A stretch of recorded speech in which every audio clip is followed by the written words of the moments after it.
Friends, welcome to my YouTube channel पर नए हो तो चैनल को सब्सक्राइब करो। आज हम डिस्कस करेंगे टॉपिक डिविजिबिलिटी रूल। तो डिविजिबिलिटी रूल क्या कहता है? फर्स्ट है कि 2 के लिए डिविजिबिलिटी रूल क्या होता है। तो 2 के लिए क्या होता है, हम किसी भी डिजिट को जैसे डिवाइड करने लगते हैं तो उसके लिए डिविजिबिलिटी रूल क्या क्या होते हैं, तो हम 2 के लिए देखेंगे।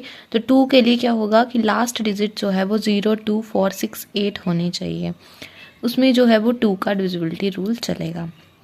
जैसे फॉर एग्जांपल हमने लिखा है 2, 4, 8, तो जब हम इसको डिवाइड करेंगे लास्ट डिजिट 8 है तो इट मीन्स कि ये 2 से पूरी तरह जो है वो डिवाइड हो जाएगी। आगे है 3 के लिए डिविजिबिलिटी रूल। तो 3 के लिए क्या होता है कि sum of digit is divisible by 3, कि जब हम डिजिट का सम करते हैं वो 3 से डिवाइड होना चाहिए। जैसे फॉर एग्जांपल 1, 2, 6, जब हम इसका सम करेंगे 1 + 2 + 6 तो ये आ जाएगा 6 + 2 8 और 9 सम आया इस डिजिट का। तो जब हम इसको डिवाइड करेंगे ये 3 से तो ये 3 से डिवाइड हो जाएगा। इट मीन्स कि अगर ये सम जो है 3 से डिवाइड हो रहा है तो ये डिजिट भी जो है वो 3 से डिवाइड हो जाएगी। आगे है 4 के लिए। तो 4 के लिए क्या होता है कि जो भी हमारे पास नंबर दिया हो, हमने क्या करना है, लास्ट की जो 2 डिजिट हैं उनको हमने 4 से डिवाइड करना है। अगर वो 4 से डिवाइड, जैसे यहाँ पर है 132, तो हम क्या करेंगे 32 को 4 से डिवाइड करेंगे, 8 आया, ये पूरी तरह से डिवाइड हो गया। तो इट मीन्स कि ये डिजिट जो है ये आल्सो जो है वो 4 से डिवाइड हो जाएगी। आगे है 5 के लिए। 5 के लिए डिविजिबिलिटी रूल क्या होता है? 5 के लिए होता है कि लास्ट की डिजिट जो है वो 0 या 5 होनी चाहिए, तब जो है वो डिजिट जो है वो पूरी डिवाइड हो जाएगी। जैसे यहाँ पर एग्जांपल दिया है 1350, तो इट मीन्स कि ये 5 से डिवाइड हो जाएगी क्योंकि एंड डिजिट जो है वो क्या है, 0 है। आगे क्या है हमारे पास 6। तो 6 से क्या बोला है कि any digit which is divisible bye 2 and 3, मतलब कोई भी डिजिट अगर वो 2 और 3 से डिवाइड हो रही है तो इट मीन्स कि वो 6 से भी डिवाइड होगी। आगे 7 के लिए। 7 के लिए क्या बोला गया है कि जो लास्ट की डिजिट है हमने उसका जो है वो डबल कर देना है उसको, मतलब कि 2 से मल्टीप्लाई कर देना है। फिर जो मल्टीप्लाई करके आएगा उसको जो रिमेनिंग डिजिट बची उससे माइनस कर देंगे, ठीक है। अगर माइनस करके जो है वो जो आंसर आएगा वो 7 से डिवाइड हो रहा है तो इसका मतलब ये है कि वो सारी डिजिट जो है वो 7 से डिवाइड होगी। आगे है 8 के लिए। Last 3 digit is divisible by 8। अगर लास्ट की 3 डिजिट जो हैं ये 8 से डिवाइड हो रही हैं, 6, 2, 4 divisible by 8, then it means कि सारी डिजिट जो है वो 8 से डिवाइड हो जाएगी। आगे बोला गया है 9 के लिए। तो sum of digit is divisible by 9। इसमें भी ऐसा बोला गया है जैसे 3 के लिए रूल है वैसे ही 9 के लिए कि डिजिट का सम करना है 4 + 5 + 9, ये आ जाएगा 18। तो 18 इज डिविजिबल बाय 9, तो इट मीन्स कि this digit is divisible bye also 9। आगे 10 के लिए। 10 के लिए डिविजिबिलिटी रूल क्या बोलता है कि लास्ट की डिजिट जो है वो 0 होनी चाहिए। अगर लास्ट की डिजिट जो है वो 0 है तो इट मीन्स कि वो 10 से डिवाइड हो जाएगी।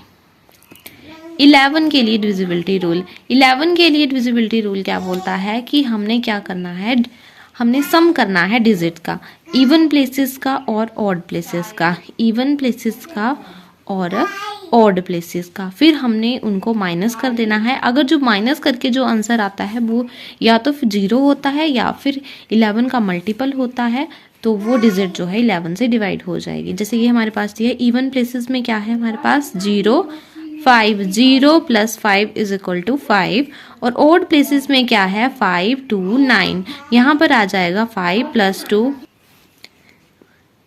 + 9, तो ये हमारे पास आ जाएगा 16। अब 16 में से 5 हम माइनस करेंगे तो हमारे पास आ गया 11। तो 11 जो है ये 11 का मल्टीपल है, मतलब 11 के टेबल में आता है 11 बन जाए 11।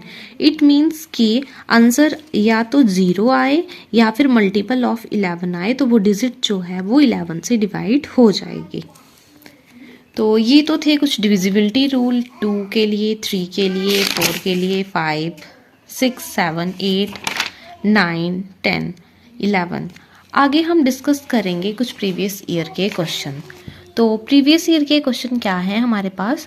फर्स्ट क्वेश्चन है a number A B C is divisible by 9 then the sum of digit in it is multiple of, कि ए बी सी जो है वो 9 से डिवाइड हो रहा है नंबर, ठीक है, डिविजिबल हो रहा है, तो उसका सम जो है वो किसका मल्टीपल होना चाहिए। तो ऑब्वियस है वो 9 का मल्टीपल होगा। अभी हमने डिविजिबिलिटी रूल पढ़ा कि अगर सम ऑफ डिजिट जो है वो डिविजिबल बाय 3 से होगा तो इट मीन्स कि वो 3 का मल्टीपल होगा, और अगर 9 से हो रहा है तो वो 9 का मल्टीपल होगा। आगे ये क्वेश्चन है, ये 2-3 बार पेपर में आया, बहुत बार पूछ लिया जाता है कि if 2 1 y 5 is multiple of 9 where y is a digit what is the value of a by. तो हम क्या करेंगे, 9 का डिविजिबिलिटी रूल क्या बोलता है कि आपने डिजिट का सम करना है। तो डिजिट का जब हम सम करेंगे तो हमारे पास आ जाएगा 5 + 2 7 और 1 8, 8 + y। तो हमारे पास बोला है 9 से, तो 9 से कब होगा ये 9 का मल्टीपल, जब यहाँ पर 9 आएगा या तो 9 का कोई मल्टीपल डिजिट आएगी, तब जो है ये 9 से डिवाइड हो जाएगा। तो अगर मैं ऑप्शन में से यहाँ पर 1 रखती हूँ बाई की वैल्यू, तो हमारे पास आ जाएगा 9। ये जो है ये मल्टीपल है 9 का, 9 × 1 = 9, तो इट मीन्स कि ये डिजिट जो है पूरे तरीके से डिवाइड हो जाएगी। अगर मैं बाई की जगह वैल्यू क्या भरूँ, 1 भर दूँ, ठीक है। वैसे अगर मैं वैल्यू 2 भरती तो 8 + 2 10 आ जाता, तो 10 जो है वो 9 का मल्टीपल नहीं है, ठीक है। तो इट मीन्स कि इसका आंसर क्या होगा, 1। आगे बोला गया है ये डिजिट दी है कि किससे डिविजिबल है। अब हम 3 से, तो फर्स्ट ऑप्शन है 3 से डिवाइड कैसे होती है, जब हम डिजिट का सम करते हैं, और अगर सम करके मल्टीपल ऑफ 3 आ जाए तब हम मानेंगे कि 3 से डिवाइड हो गया। 9 + 9 + 9, तो 9 4 = 36, 36 + 2 38। इट मीन्स ये तो 3 से नहीं जाएगा क्योंकि 38 आ रहा है, ये मल्टीपल नहीं है 3 का। अब हम 8 से ट्राई करेंगे, तो 8 से क्या बोला है, डिविजिबिलिटी रूल बोलता है कि लास्ट की 3 डिजिट को जो है वो हम 8 से डिवाइड करेंगे। अगर वो 8 से डिवाइड हो गई तो इट मीन्स कि ये डिजिट जो है ये 8 से डिवाइड हो जाएगी। तो यहाँ पर जब हम इसको डिवाइड करेंगे तो हमारे पास आ जाएगा 8 × 1 = 8 19, 8 × 2 = 16 3 और 8 × 4 = 32। तो ये जो है ये लास्ट की 3 डिजिट पूरी तरह से डिवाइड हो गई 8 से, तो इट मीन्स कि ये सारी डिजिट जो है वो 8 से डिवाइड हो जाएगी। नेक्स्ट क्वेश्चन है हमारे पास 2 raised to power 10 - 1 is divisible bye. तो पहले तो हमें पता होना चाहिए कि 2 raised to power 10 की वैल्यू क्या होती है। तो ये होती है 1 0 2 4 -1।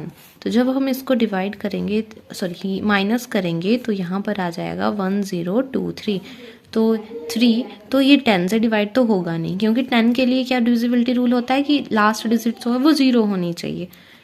अब नेक्स्ट है 2, तो 2 से भी नहीं जाएगी ये, बिकॉज कि 2 के लिए डिविजिबिलिटी रूल क्या होता है कि लास्ट डिजिट जो है वो हमारे पास 0 2 4 6 8 होनी चाहिए, तो 2 से भी डिवाइड नहीं होगा।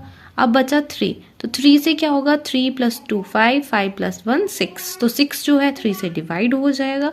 इट मीन्स कि सारी डिजिट जो है वो 3 से डिवाइड हो जाएगी। तो आंसर आ गया हमारे पास सी ऑप्शन। अब 4 से भी चेक कर लेते हैं, तो 4 के लिए डिविजिबिलिटी रूल क्या होता है कि लास्ट की 2 डिजिट को हमने 4 से डिवाइड करना है। तो 23 जो है 4 से जो है कंप्लीट डिवाइड नहीं होगा, इट मीन्स कि सारी डिजिट भी जो है वो 4 से डिवाइड नहीं होगी, ठीक है। तो आंसर हमारा आ गया 3। ये लास्ट क्वेश्चन है कि द नंबर, ये नंबर हमारे पास गिवन है, is completely divisible by 11, find the digit bye. ये जो डिजिट है ये 11 से डिवाइड हो रही है, लेकिन हमने इसमें बाई की वैल्यू फाइंड आउट करनी है कि बाई की क्या वैल्यू रखें कि पूरी तरह से जो है वो 11 से डिवाइड हो जाए। तो हमें पता है जब भी हम 11 से डिवाइड करते हैं तो डिविजिबिलिटी रूल होता है कि हम क्या करते हैं, ओड प्लेसेस का सम करते हैं। तो ओड के लिए आ जाएगा 8 + बाई + 2, ये हमारे पास आ गया 10 + बाई। इवन प्लेसेस का सम करेंगे तो हमारे पास आ जाएगा 4 + 0 + 1, तो ये हमारे पास आ गया 5। अब हम इन दोनों को माइनस कर देंगे तो हमारे पास आ जाएगा 5 + y इज इक्वल टू, यहाँ पर हम रख देंगे 11 के इक्वल। तो बाई की वैल्यू हमारे पास आ जाएगी 11 - 5, y इज इक्वल टू 6। 6 आ गया, इट मीन्स हम यहाँ पर 6 रखेंगे तो ये जो है ये 11 जो है वो पूरी तरह से डिवाइड, ये जो वैल्यू है ये 11 से पूरी तरह से डिवाइड हो जाएगी। अगर मैं यहाँ पर 6 रखती हूँ तो 8 + 6 14, 14 और 2 16, 16 में से 5 गया तो आंसर आ जाएगा 11। तो 11 जो वो मल्टीपल होता है, जैसे 11 बन जाए 11 है ना, तो इट मीन्स कि completely divisible by 11 this digit. ठीक है, तो आंसर हमारे पास क्या आ जाएगा, बाय की वैल्यू 6। तो ये थे कुछ प्रीवियस ईयर के क्वेश्चन और हमने इस वीडियो में डिस्कस किया डिविजिबिलिटी रूल कि हम किसी भी डिजिट को अगर सिंपली डिवाइड करना हो बिना पेन तो हम उसको कैसे डिवाइड कर सकते हैं। तो मैंने बहुत इजी वे से आपको सिखाने की कोशिश की है कि हम किसी भी डिजिट को अगर चेक करना हो तो हम कैसे चेक कर सकते हैं। ठीक है, और कुछ प्रीवियस ईयर के क्वेश्चन डिस्कस किए जो बार बार रिपीट होते हैं HP टेट में। आई होप कि वीडियो आपके लिए बहुत हेल्पफुल रहेगी और वीडियो अच्छी लगे वीडियो को लाइक करो, शेयर करो और कमेंट करके बताओ कि वीडियो कैसी लगी। Thank you.